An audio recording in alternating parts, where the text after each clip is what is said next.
Hello दोस्तों, नमस्कार, जय श्री राम। कैसे हैं आप लोग? उम्मीद करते हैं आप लोग बढ़िया होंगे। तो चलिए आज की टॉपिक स्टार्ट करते हैं। तो आज मैं आपकी एक मदद करने वाला हूँ। तो आप सोचेंगे वो कौन सी मदद है जो मैं आपकी करूंगा।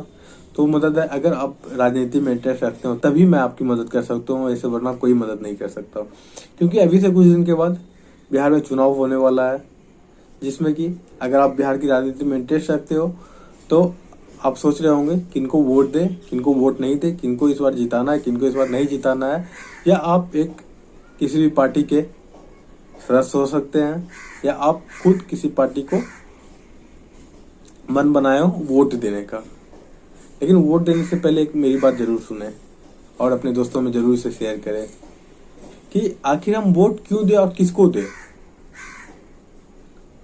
क्या वोट लेने के बाद हमारी जो भी सरकार सत्ता में आती है वो जनता के वोट को याद रखती है? उनकी याददाश्त इतनी मजबूत है कि जनता के बारे में वो सोचती हो वोट लेने के बाद? वो वोट लेने के बाद कभी जनता के बारे में नहीं सोचती है। वो वोट लेने के बाद वो सोचती है कि फिर अगले 5 साल के बाद मैं किस तरह से यहाँ पे अपनी सरकार लाऊं, किस तरह से मैं फिर से सत्ता में बना रहा हूँ। वो ये सोचती है सरकार, वो जनता के बारे में कभी नहीं सोचती है। अगर आप लोग खुद वोट देते हैं या आपके घर से आपके मम्मी पापा, दादा दादी, चाचा चाची कोई भी वोट देती हो, तो आप उनसे एक बार पूछिए या आप एक बार देखिए कि उनके वोट से आपके घर पे क्या बेनिफिट हुआ है। क्या नीतीश कुमार को जिताने से कोई बेनिफिट हुआ है? क्या कभी आरजेडी को वोट देने से कभी कुछ बेनिफिट हुआ था? क्या कभी कोई पार्टी में वोट देने से आपको कुछ बेनिफिट हुआ था? पर्सनली आपको बेनिफिट हुआ था? या हमारे बिहार में कुछ बदलाव आया था वोट देने के बाद? मैं जहां तक देख रहा हूँ, ना कोई कॉलेज बनी है अभी तक बिहार में, ना कोई हॉस्पिटल बनाई गई हो अच्छी जहाँ पे सही ढंग से इलाज हो, कहीं भी कुछ भी। या कोई हमारे अस्पताल की जो भी सरकारी अस्पताल है वहाँ की सिस्टम सही हो,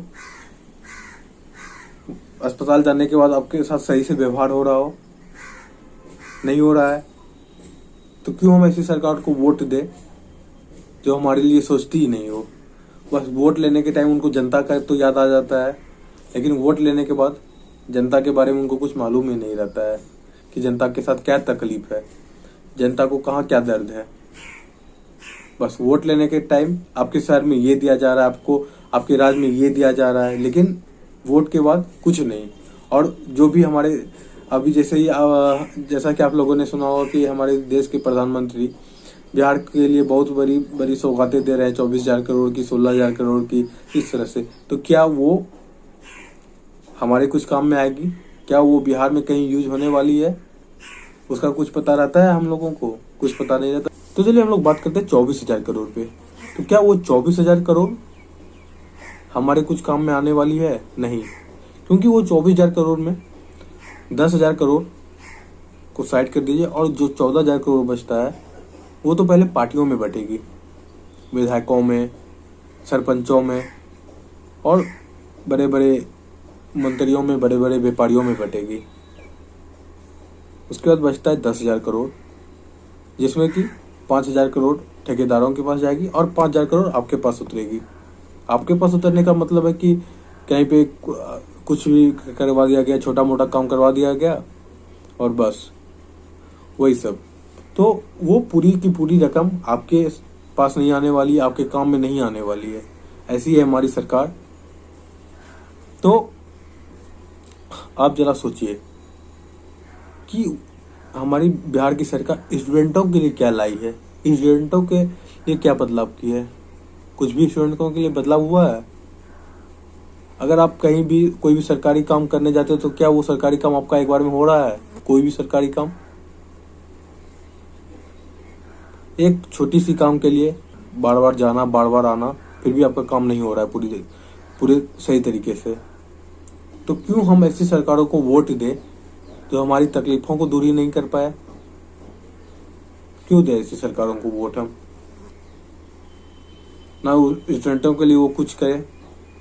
हमारे देश का भविष्य है हमारे देश का स्टूडेंट, हमारे देश का किसान। तो बिहार सरकार इन दोनों के लिए क्या किया है? बिहार सरकार ने इन दोनों के लिए क्या लाया है? न स्टूडेंट के लिए कुछ नया चीज, न किसानों के लिए कुछ नया चीज। तो फिर हम क्यों ऐसी सरकारों को वोट देके उनको जिताए?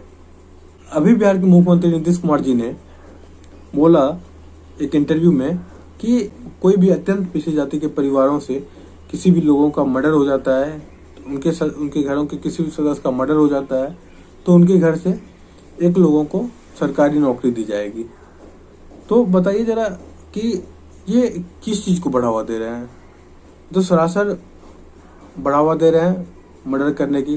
क्योंकि अगर दो भाई है तो वो एक भाई का मर्डर कर देता है तो उसके घर दूसरे भाई को नौकरी मिल जाएगी, अगर वो प्रूव नहीं हुआ कि इसने मर्डर किया हो।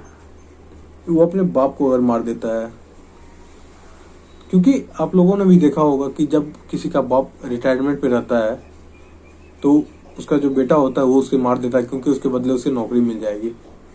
और अभी तो सरकार ने खुली खुली ऐसी बात ही बोल दी, अगर पिछड़ा जाति के परिवारों से किसी का मर्डर हो जाता है तो उनके घर से नौकरी दी जाएगी। तो स्वाभाविक सी बात है, जिसका बेटा नौकरी नहीं कर रहा हो वो अपने बाप को मार सकता है, वो अपने भाई को मार सकता है एक नौकरी के खातिर। तो फिर क्यों हम ऐसी सरकारों को वोट दे जो कि अपने आप को सत्ता में लाने के लिए कुछ से कुछ बातें बोल के चली जाती है और यहाँ की जनता मूर्ख जो इसे समझ नहीं पाती है। वो बैठेंगे एसी में और हम लाइन में लग के देंगे वोट। क्यों? जब हमारे काम की सरकार नहीं है वो।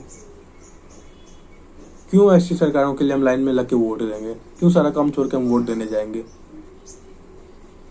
तो ऐसी सरकारों को हमको वोट देना ही नहीं है जो हमारे काम में नहीं आए, जो हमारे लिए नहीं सोचे।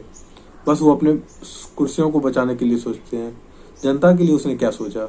हमारे लिए उसने क्या सोचा? हमारे राज्य के किसानों के लिए उसने क्या सोचा? हमारे राज्य के विद्यार्थियों के लिए उन्होंने क्या सोचा? आप लोगों ने भी देखा होगा कि जब कोई नेता ट्रेन से चलती है तो वो पूरा डब्बा बुक हो जाता है उस नेता के लिए, लेकिन हमारे देश के किसानों के लिए क्या, हमारे देश के विद्यार्थियों के लिए क्या, जो एक जगह से दूसरे जगह डेली पढ़ने जाते हैं, उनके लिए क्या व्यवस्था की गई है? कोई व्यवस्था की गई हो उनके लिए? कोई व्यवस्था नहीं। तो हम ऐसे मूर्ख नेता को क्यों वोट दे? हाँ, हम लोग सरकारी नौकरी के लिए दिन दिन भर पढ़े और वो लोग 4 मर्डर 5 मर्डर करके राजनीतिक में आ गए। तो ऐसे नेता को हम क्यों वोट दें? तो ऐसे नेता को हमको बिल्कुल वोट नहीं देना है। और अब आपकी क्या राय है वो आप पे डिपेंड करती है। मेरा एक छोटा सा था कि क्यों किसी सरकार को हम वोट दें और क्यों किसी सरकार को वोट नहीं दें। तो चलिए अब मिलते हैं आपसे अगली वीडियो में। आपको वीडियो कैसा लगा प्लीज कमेंट करके बता दीजिए। और अगर आपको लगे कि मैं सही हूँ तो प्लीज इस वीडियो को शेयर कर दीजिएगा अपने दोस्तों में। और अगर आप मेरे चैनल पर नए हैं तो मेरे चैनल को सब्सक्राइब कर लीजिएगा। और आपको अगर मेरी वीडियो पसंद नहीं आए तो आप एक बार जरूर सोचिएगा कि आखिर हम क्यों और किस लिए किसी सरकार को वोट दें, क्यों अपने किसी सरकार के लिए हम लाइन में लगे जो हमारे काम में ही नहीं आता हो। तो चलिए अब मिलते हैं आपसे अगले वीडियो में। आपको वीडियो कैसा लगा प्लीज कमेंट करके बता दीजिएगा।